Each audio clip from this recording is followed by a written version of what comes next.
And more than half the time, my clients don't pick a goal related to their child, which is why they come to me. And it's totally fine, right? It's their goal, but it's so interesting because as they start working towards a goal that matters to them, their kids matter to them, don't get me wrong. But I think they pick something that seems a little bit more feasible to them. Like, I can't fix this relationship with my child until my child is fixed. This is what, whether or not they say it out loud, I think what's going through their head is, I can't work in my relationship with my child till my child gets better. Right? Welcome to Imperfect Momming. Our children are constantly looking to us for examples. The term role model doesn't quite cut it here. We are shaping their worldview with every move we make. You see, it's not in the lectures we give or moments where we are actively attempting to teach them. It's in the micro movements we make, the unconscious ways in which we navigate life.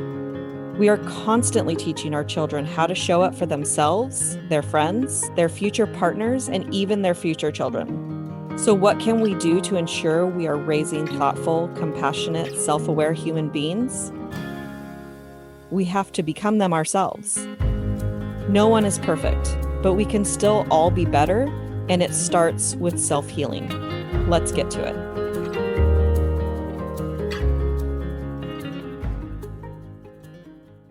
Welcome back to Imperfect Momming, and we have a very special guest today, Angie Grandt. Welcome to Imperfect Momming.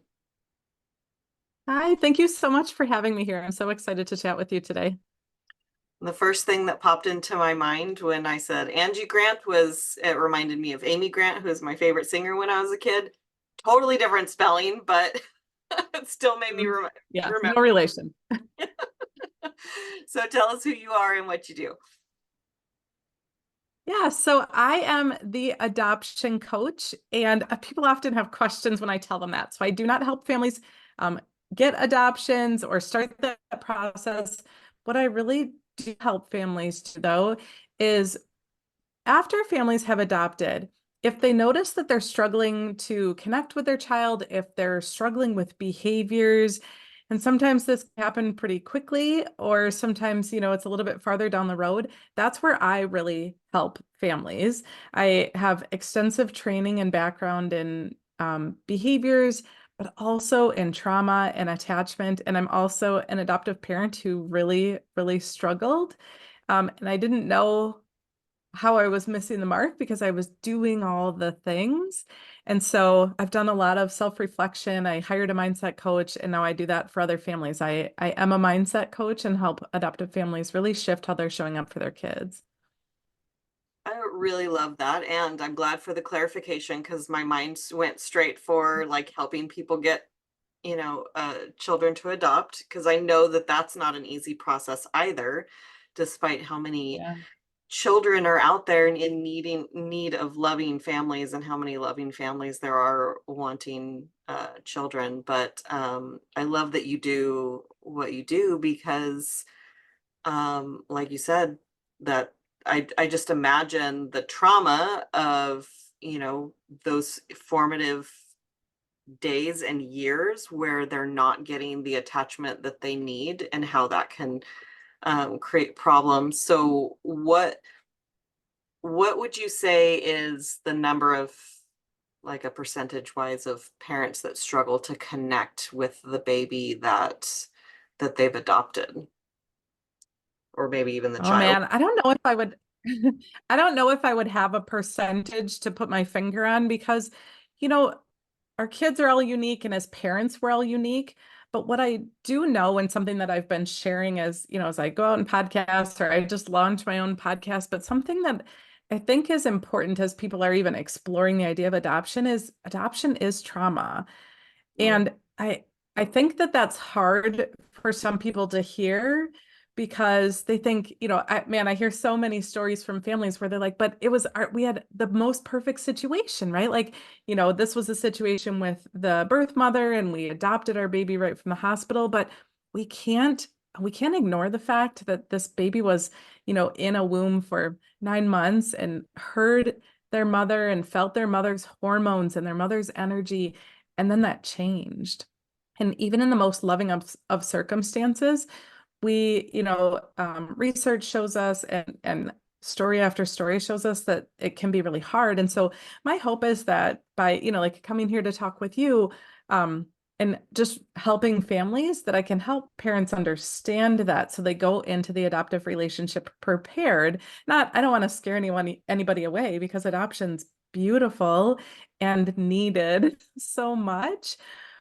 But as parents, we have to be prepared that our kids, whether or not they show it, early on in infancy, or things seem to go swimmingly well until they're teenagers and the hormones kick in, and then this flood of, what they experienced early on comes out, wherever that happens along the path.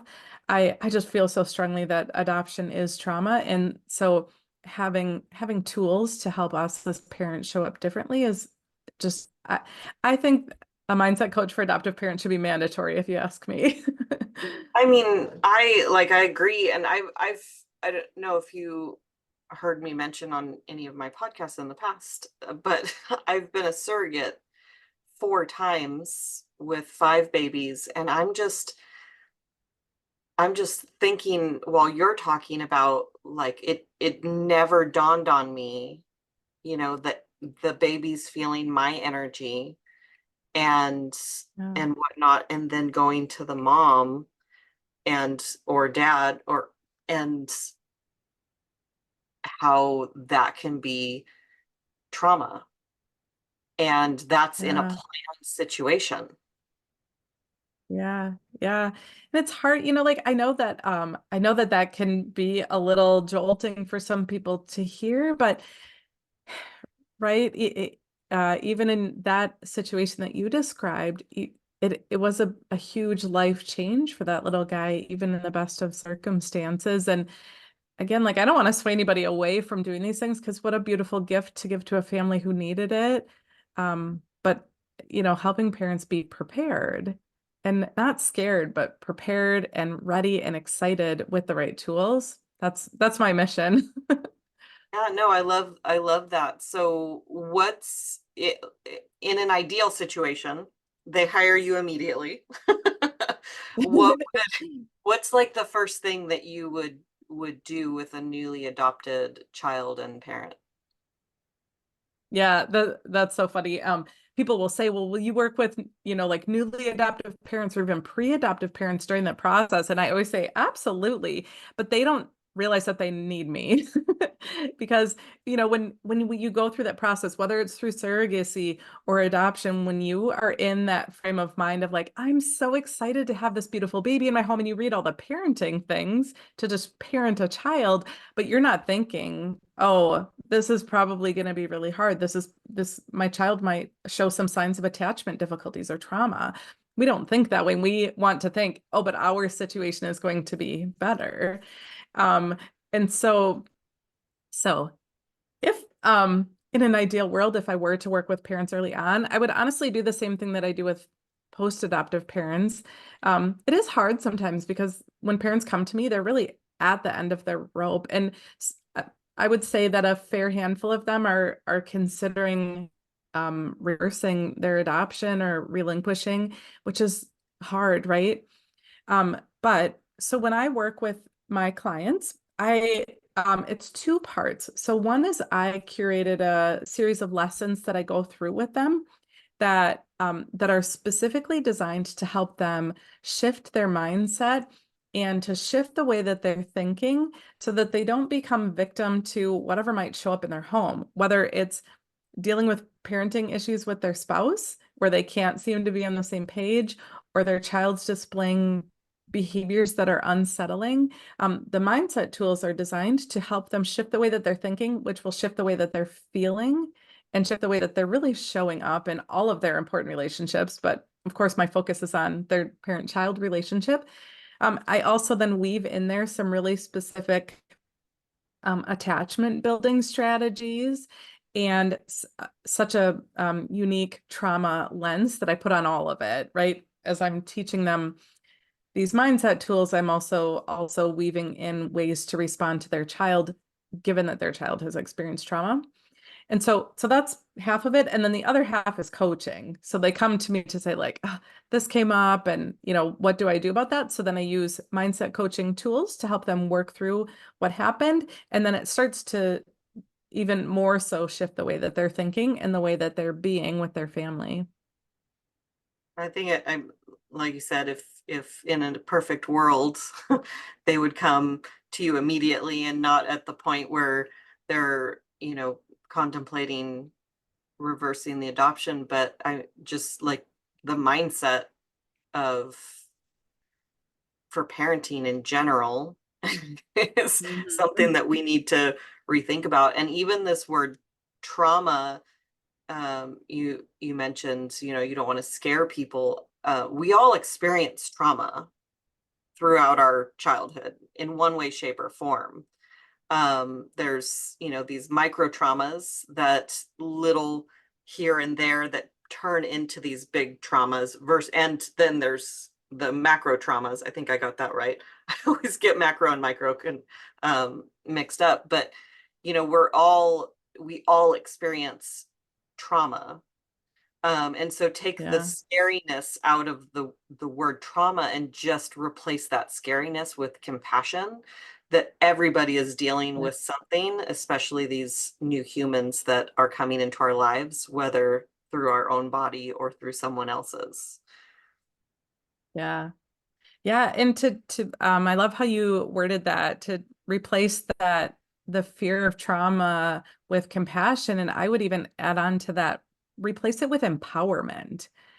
Mm. I want parents to feel empowered that they really can parent kiddos who have experienced a lot, and that they have the tools to do it. And I often say, like, keep your head in the game when things get really hard, because that's where we fall apart, right? Like, we can all go to trainings and conferences and all of the things and learn all this stuff and say like, yeah, yeah, yeah, I can do this, I can do this. And then your child is screaming at you and trying to cut the cat's tail off, and you just discovered some other tragedy in another room, right? Like, it's all fine and dandy when you're in a training, but when that's where what I work with families on is so targeted to what's happening in their home, and I give them tools to use in the moment when their emotions are high. And for many of us parents, when things get really, really hard, we have our own trauma responses in the moment.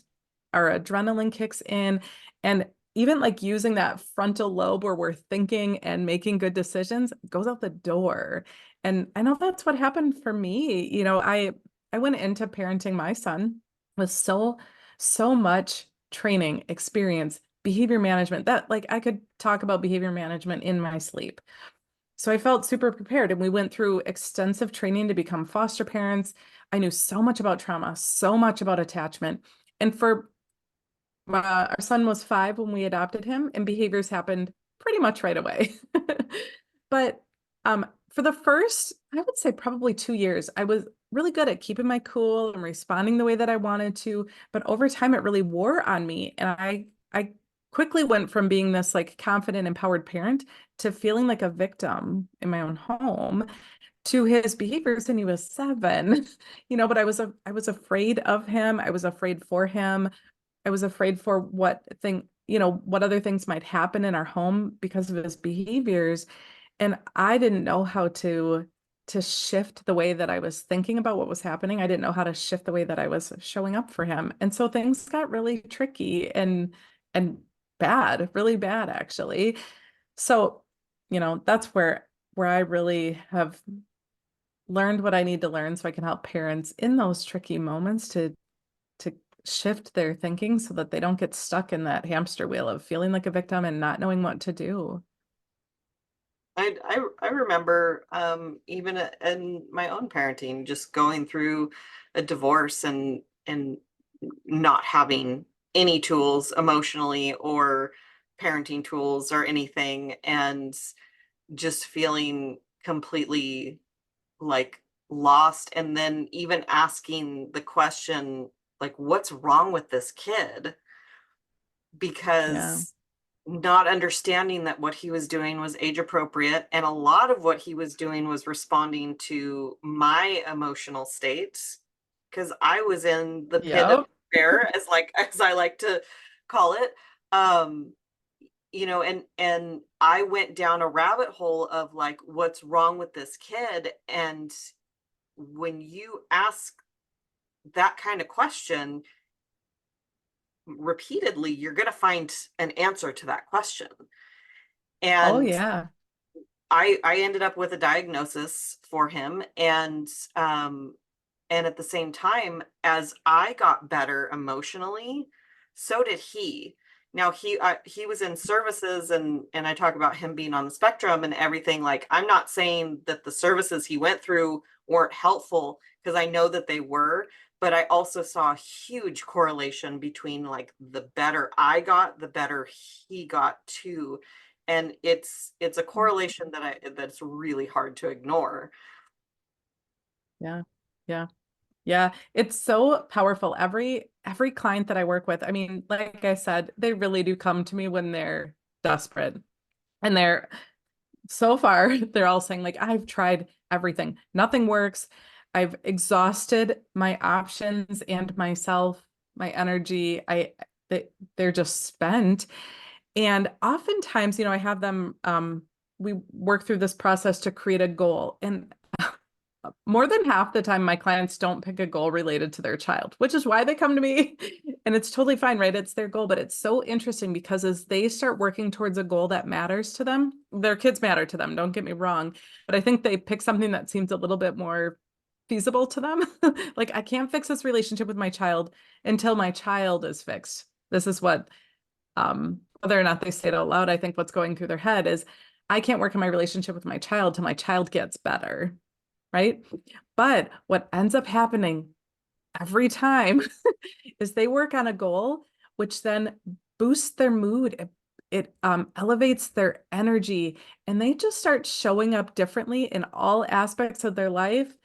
And then they're like, oh, and actually, we haven't had a meltdown for 2 weeks. And I'm like, 2 weeks?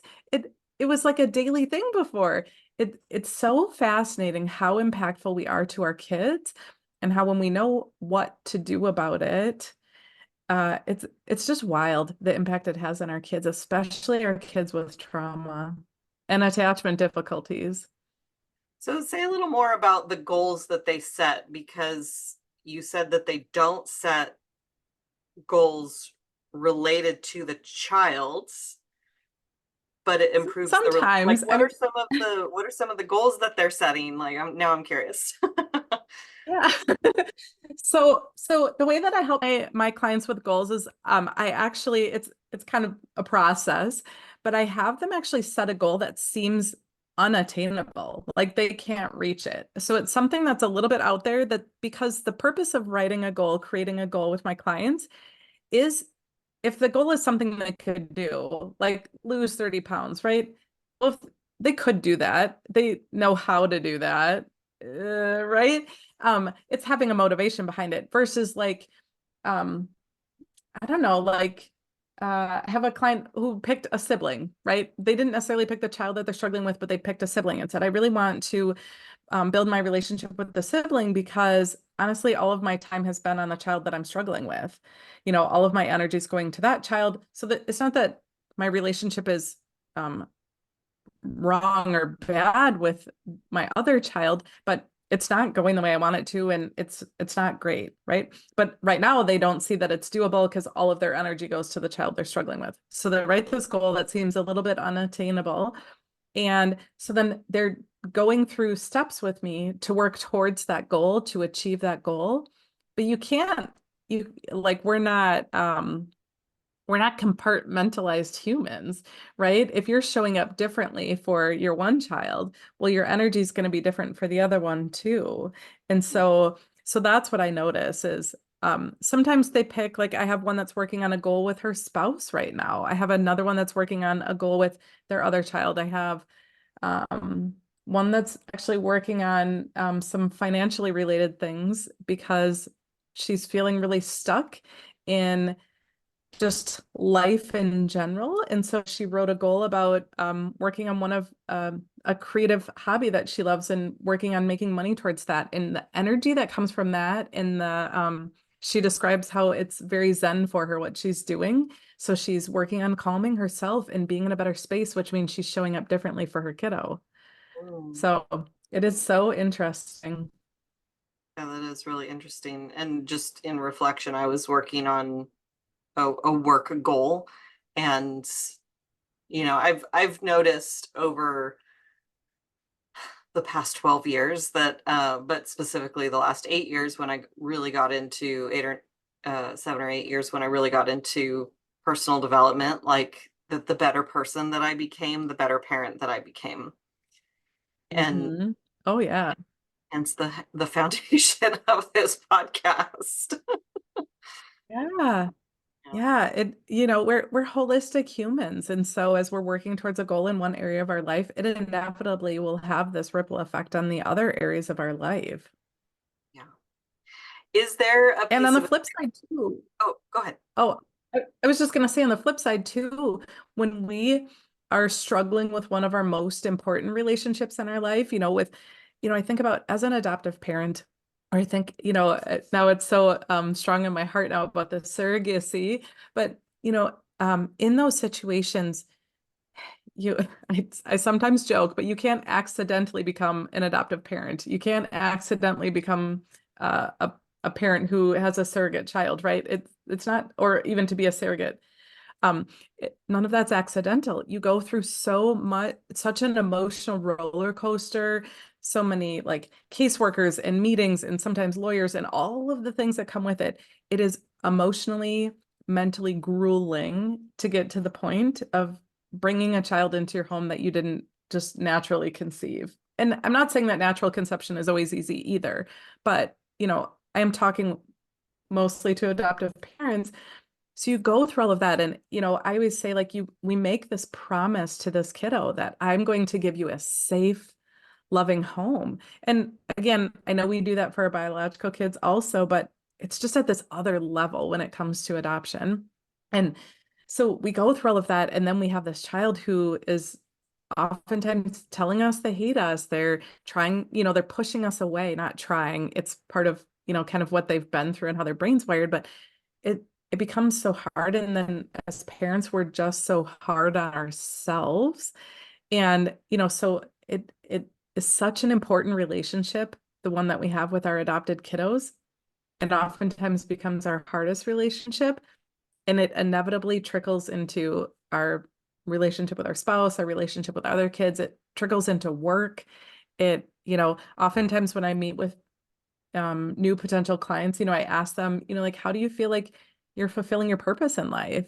And they're like, oh my gosh, I don't even have time to think about that. I'm like, okay, this is something we're gonna work on, but they're just so like hyper focused on behaviors, behaviors, behaviors. They can't see anything else, and it impacts all areas of life.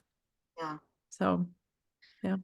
Yeah, that's a really good point. Like it's, you know, I didn't become a mom accidentally, but so I get that concept of like you try really hard for this thing. There's a lot of work that goes into adopting a child, becoming a surrogate, or becoming a surrogate mom, but also like having a child through surrogacy. Like there's a process that you're going through.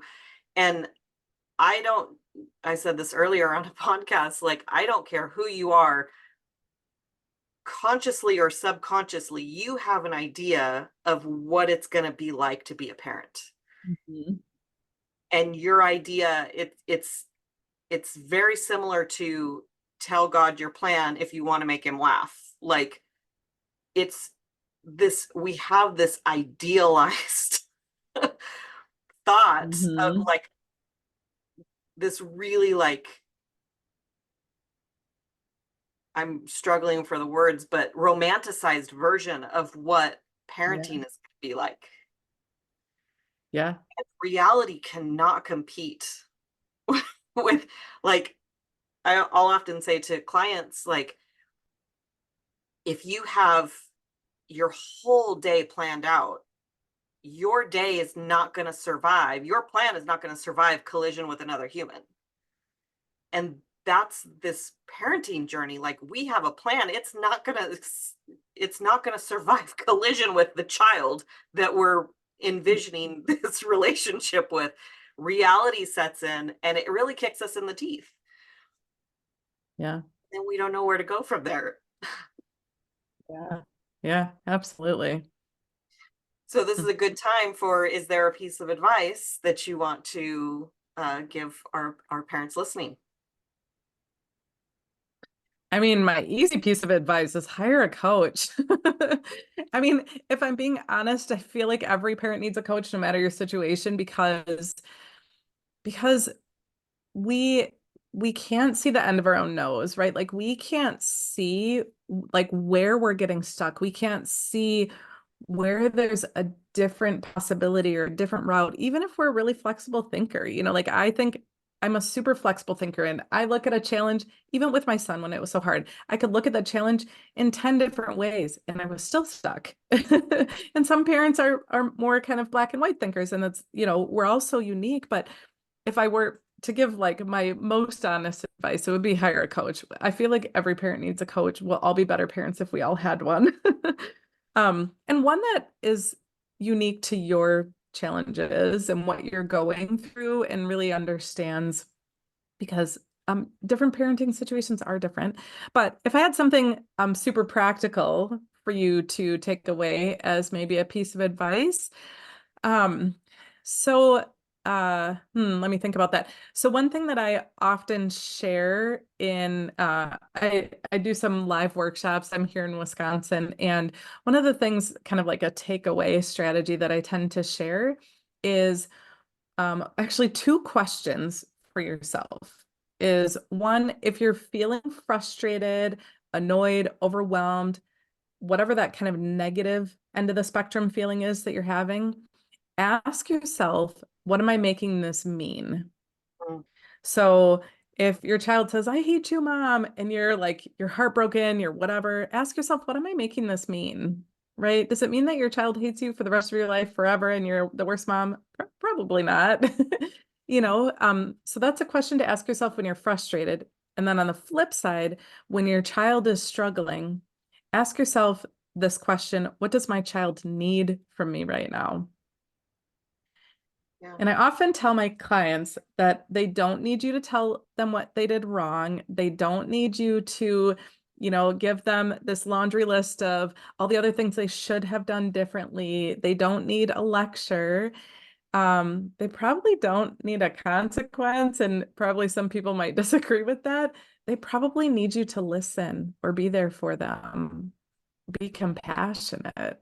So those are my two practical takeaways, two questions that could really shift the way that you think about your kids, your own situations. Yeah, it'll shift the way you think about if you're buying a coffee at Starbucks and things don't go, you're feeling frustrated about how it goes. Like ask yourself, what am I making this mean? Yeah. I mean, I liked both pieces of advice because I agree that 100% that everyone needs a coach, not just parents, but especially parents, because we all have unhealed stuff. And when we become parents, our unhealed stuff gets unlocked. And it's hard not to. So healing those things will help us not perpetuate that cycle. Is there a book that's been instrumental in your personal development journey? Oh, I mean, I have a couple of favorites, but probably the one that I go back to, oh man, I have a book that's really right next to me that is probably my newest favorite. Can I share too? Um, the one Yes. that I go back to time and time again, and all of my mindset work is really based on, and it's going to sound so bizarre, but it's Think and Grow Rich by Napoleon Hill. It really helps us break down practical ways to work towards a goal, because we are goal striving humans. And when we're not working towards goals, then we get in funks and we end up kind of being on that negative end of the energy or feeling spectrum when we don't feel like we have purpose and that we're working towards something. And so I have it on audio. I have the paper. I've written all over the paper. I listen to the audios over and over again when I'm in my car. So that's one that I go back to time and time again. But the one that I've been digging deep in the past year is actually the definitive book of human design. I've just been learning so much about how I am unique and how I have so much more control over the things that are unique to me as far as like my energy when I'm with certain people or the things that are skills of mine that maybe I might have compared myself to other parents or other professionals before. So I've been digging in deep and learning so much specifically about myself in that book. So that's been my new favorite is the definitive book of human design. So there you go. Definitely gonna have Neither to of them check are that. parenting. You're right. Most of the time people don't share parenting books because I specifically ask like, what's a book that's been instrumental in your personal development journey? Because that's to me what this is about is becoming better people through developing Yeah. ourselves and becoming better parents that Yeah. way. So I love that. I'm super interested in human design.